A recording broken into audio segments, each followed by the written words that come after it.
अस्सलामुअलैकुम, welcome to my YouTube channel. मैं हूँ राफिया हसीब अली। नेक्स्ट टॉपिक जो हम डिस्कस कर रहे हैं न्यूक्लियस, ठीक है। लास्ट टॉपिक में हमने बात की थी साइटोप्लाज्म की, साइटोस्केलेटन की बात की थी, ठीक है, और ऑर्गेनल्स की बात की थी। अब हम बात करें न्यूक्लियस की, ठीक है। न्यूक्लियस होता क्या है? मैंने बताया कि जो हमारा सेल होता है उसकी जो आउटर लेयर होता है उसको हम क्या कहते हैं? सेल मेम्ब्रेन कहते हैं या प्लाज्मा मेम्ब्रेन कहते हैं। इसका एक कंट्रोल सेंटर होता है, ठीक है, सेंटर में मौजूद होता है, जिसको हम कहते हैं न्यूक्लियस। मतलब इसे कंट्रोल सेंटर क्यों कह रहे हैं? हमारी पूरी बॉडी को या हमारे सेल को जो कंट्रोल कर रहा है वो कौन कर रहा है? न्यूक्लियस कर रहा है।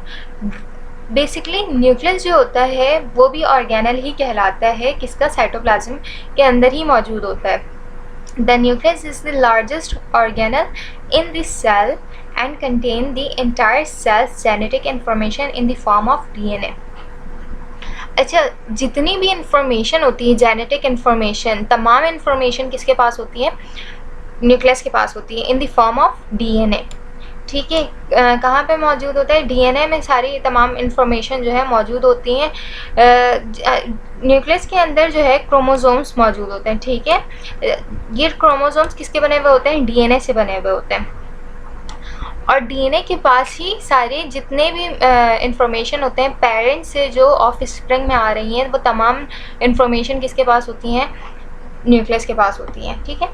The presence of nucleus is the primary factor that distinguish eukaryotic and prokaryotes।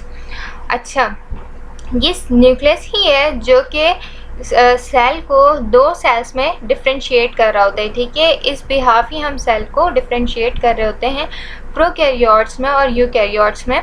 कि जो प्रोकैरियोट्स होते हैं उसमें सिर्फ जेनेटिक मटेरियल होते हैं, न्यूक्लियर मेम्ब्रेन नहीं होता, ठीक है। न्यूक्लियर मेम्ब्रेन नहीं होता, इसलिए हम क्या कहते हैं? इसे प्रोकैरियोट्स कहते हैं। जबकि यूकैरियोट्स में न्यूक्लियर मेम्ब्रेन भी मौजूद होता है, क्रोमोसोम्स भी मौजूद होते हैं और डिफरेंट इसके ऑर्गेनल्स, न्यूक्लियर ऑर्गेनल्स मौजूद होते हैं। जबकि प्रोकैरियोट्स में न्यूक्लियर मेम्ब्रेन मौजूद नहीं होते, इसलिए हम इसे क्या कहते हैं? प्रोकैरियोट्स कहते हैं। प्रोकैरियोट्स बेसिकली बैक्टीरिया, साइनोबैक्टीरिया जैसे जो हैं वो प्रोकैरियोट्स होते हैं। Nucleus is covered by 2 phospholipid membrane. जिस तरह मैंने बात की थी सेल की, वो भी किससे बना हुआ होता है? फॉस्फोलिपिड का बना हुआ होता है। इसी तरह से न्यूक्लियस भी किसके बना हुआ होता है? फॉस्फोलिपिड का होता है। मतलब जो उसका हेड होता है वो फॉस्फेट का बना हुआ होता है, और जो है इसकी बॉडी जो है ग्लिसरॉल और 2 फैटी एसिड के जो है इसके टेल होते हैं, ठीक है। ये पूरा जो है इसको हम कहते हैं फॉस्फोलिपिड मेम्ब्रेन। न्यूक्लियस का जो न्यूक्लियर एनवेलप होता है वो किसका बना हुआ होता है? फॉस्फोलिपिड मेम्ब्रेन का बना हुआ होता है। That separate the nucleus and it's contents from the cytoplasm, जो कि क्या सेपरेट कर रहा होता है? इस साइटोप्लाज्म को इस न्यूक्लियस से सेपरेट कर रहा होता है, ठीक है। न्यूक्लियर यहाँ पे मौजूद होता है एनवेलप, ठीक है, जो सेपरेट कर रहा होता है साइटोप्लाज्म को और न्यूक्लियर मेम्ब्रेन को। अच्छा, साथ साथ अगर मैं इस पिक्चर की बात करूं, यहाँ पे ये कम्प्लीटली पैक्ड नहीं होता, आइसोलेटेड नहीं होता, इसमें पोर्स मौजूद होते हैं, ठीक है। इस पोर का काम ये होता है कि चीज़ें अंदर से बाहर, बाहर से अंदर ट्रांसफ़र करना, ठीक है। Nuclear pores are found in the nuclear envelope and help to regulate the exchange of material. इसका काम क्या होता है? एक्सचेंज ऑफ मटेरियल करना। जैसे कि आरएनए एंड प्रोटीन, जब प्रोटीन्स बन रही होती हैं हमारे पास, ये मैंने बताया ना, न्यूक्लियस के अंदर डीएनए मौजूद होता है, क्रोमोसोम्स मौजूद होते हैं, और क्रोमोसोम्स में क्या मौजूद होते हैं? डीएनए मौजूद होते हैं। बेसिकली डीएनए जो होता है वो हेलिकल स्ट्रक्चर होता है, कुछ इस तरह का स्ट्रक्चर होता है डीएनए का स्ट्रक्चर। जब इसके पास इंफॉर्मेशन आती है, मतलब कि अब इसे ज़रूरत है क्या? प्रोटीन सिंथेसिस करना है, तो होता क्या है कि ये डीएनए जो है अपनी कॉपीज़ बनाना शुरू कर देता है। क्या बनाना शुरू कर देता है? कॉपीज़ बनाना शुरू कर देता है। डीएनए जो है वो कन्वर्ट होता है किसमें? आरएनए में। आरएनए में कन्वर्ट होता है, अपनी जैसी कॉपी बना रहे होते हैं। इसको हम, इस प्रोसेस को हम क्या कहते हैं? ट्रांसक्रिप्शन। इसको हम क्या कहते हैं? ट्रांसक्रिप्शन। ये होता है बेसिकली न्यूक्लियस के अंदर। अच्छा, अब इस ट्रांसक्रिप्शन से जो है आरएनए क्या बना रहा होता है, सिंथेसिस क्या कर रहा होता है, प्रोटीन बना रहा होता है। लेकिन ये प्रोटीन्स कहाँ पे बन रहे होते हैं, साइटोप्लाज्म में बन रहे होते हैं। कहाँ पे बन रहे होते हैं, साइटोप्लाज्म में बन रहे होते हैं। इस प्रोसेस को, यहाँ से यहाँ तक के प्रोसेस को हम क्या कहते हैं, ट्रांसलेशन कहते हैं। तो ये कहाँ पे, इस स्पोर का काम ही क्या होता है कि मटेरियल्स को इनसाइड टू आउटसाइड ट्रांसफ़र करना। इनसाइड न्यूक्लियर एनवेलप अ ग्रेन्यूल फ्लूइड। अच्छा, इसके अंदर जो है ना ग्रेन्यूल्स मौजूद होते हैं, फ्लूइड मौजूद होते हैं ग्रेन्यूल्स के फॉर्म में। उसको हम क्या कहते हैं, न्यूक्लियर प्लाज्म कहते हैं। इसी में जो है मतलब कि जितनी भी चीज़ें होती हैं, न्यूक्लियस को जिस तरह से सेल को चाहिए एनर्जी, इसी तरह से न्यूक्लियस को भी एनर्जी चाहिए होती है।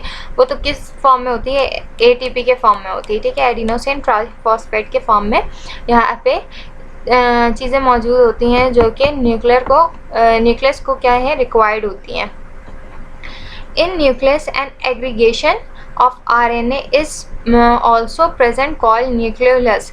अच्छा, ये जो है ना क्लस्टर, ठीक है, इस कलेक्शन, इसको हम क्या कहते हैं, न्यूक्लियोलस। ये किस चीज़ से बना हुआ होता है, आरएनए और प्रोटीन से बना हुआ होता है। किससे बना हुआ होता है, आरएनए और प्रोटीन से बना हुआ होता है। इसका काम क्या होता है, राइबोसोम्स बनाना, ठीक है, क्या बनाना, राइबोसोम्स बनाना।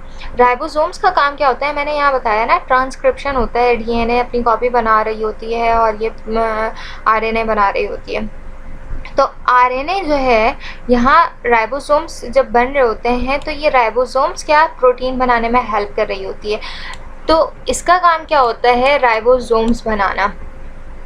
इसको हम क्या कहते हैं, न्यूक्लियोलस।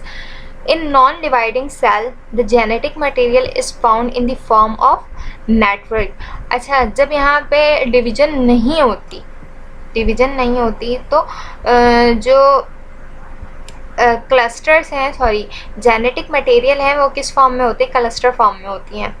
लेकिन जब सेपरेशन माइटोसिस का प्रोसेस शुरू हो जाता है तो ये सारे जो है सेपरेट होना शुरू हो जाते हैं, मतलब सिंगल फॉर्म में नज़र आना शुरू हो जाते हैं। Network in the nucleus called chromatin network, इसको हम क्या कहते हैं, क्रोमेटिन नेटवर्क भी कहते हैं। उम्मीद करती हूँ कि ये न्यूक्लियस जो है आपको समझ में आया। अगर कोई भी चीज़ें समझ नहीं आती आप कमेंट सेक्शन में पूछ सकते हैं। अगर वीडियो पसंद आई हो तो लाइक कर दें, चैनल को सब्सक्राइब कर दें और बेल आइकन प्रेस कर दें ताकि तमाम नोटिफिकेशंस आपको मिलती रहें। लास्ट वीडियो की जो है लिंक्स जो है मैंने डिस्क्रिप्शन में डाल दी हैं, आप वहाँ से चेक कर सकते हैं। जब तक के लिए अल्लाह हाफ़िज़।